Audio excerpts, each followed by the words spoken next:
नमस्कार, मैं हूं जूही वर्मा और आप देख रहे हैं न्यूज लाइव एमपी। एक मजदूर जो मजदूरी करते करते मिसाल बन गई। एक मजदूर जिसने जहां पर मजदूरी की अब वहीं पर वो एक टीचर है, एक सम्माननीय कलाकार है और अब देश के सर्वोच्च नागरिक पुरस्कारों का हिस्सा बन चुकी है। ये मजदूर है भूरी बाई, जिन्हें अब मजदूर कहना शायद गलत हो सकता है।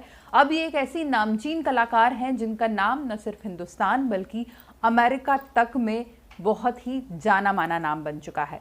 भूरी बाई जो पिथौरा आर्ट्स की एक्सपर्ट है, वो जिस गांव से आती हैं, झाबुआ के जिस गांव से आती हैं, वहाँ की एक पारंपरिक कला है। आमतौर पे पिथौरा आर्ट्स एक ऐसा आर्ट है जिसमें अलग अलग नेचुरल कलर्स के जरिए जानवरों के चित्र बनाए जाते हैं बेहद खूबसूरत तरीके से। कई बार किसी वॉर को डिपिक्ट किया जाता है, किसी एक सीन को, ऐतिहासिक सीन को उकेरा जाता है।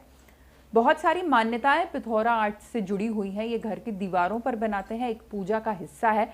और ऐसा भी माना जाता है झाबुआ के कुछ ग्रामीण इलाकों में, जहाँ पर भील आदिवासी रहते हैं, कि जब उनके घर पर अनहोनी बहुत ज़्यादा होती है, उनके पशु बहुत ज़्यादा अगर किसी बीमारी से ग्रस्त होते हैं या फिर उनकी मौत होती है लगातार, उसके बाद एक खास किस्म का पिथौरा आर्ट दीवार पर बनाया जाता है, पूजा पाठ होती है और ये माना जाता है कि अनहोनी और अला बला जो है वो उस परिवार से टल चुकी है।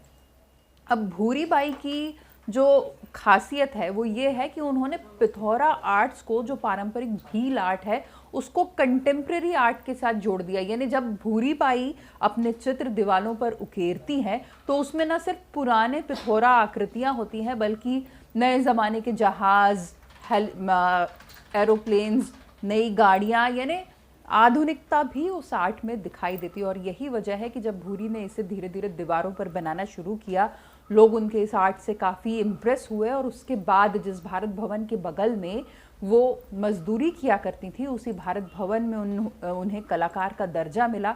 उनकी कलाकृतियाँ वहाँ लगाई गई और इतनी ज़्यादा लोगों को पसंद आई कि 7 समंदर पार तक उनकी डिमांड होने लगी। और धीरे धीरे भूरी बाई एक मजदूर से कलाकार बनी और कलाकार से एक शिक्षक बन गई, जो अब अलग अलग जगह जाकर पिथौरा आर्ट सिखाती भी हैं। उनके बाकायदा सेमिनार होते हैं मध्य प्रदेश में और देश के अलग अलग हिस्सों में, और वो विदेश तक में जाकर इस चीज़ की शिक्षा दे चुकी हैं। खुद भूरी बाई अपनी जब इस जर्नी को देखती हैं तो हैरान रह जाती हैं कि वो कैसे यहाँ तक पहुँची।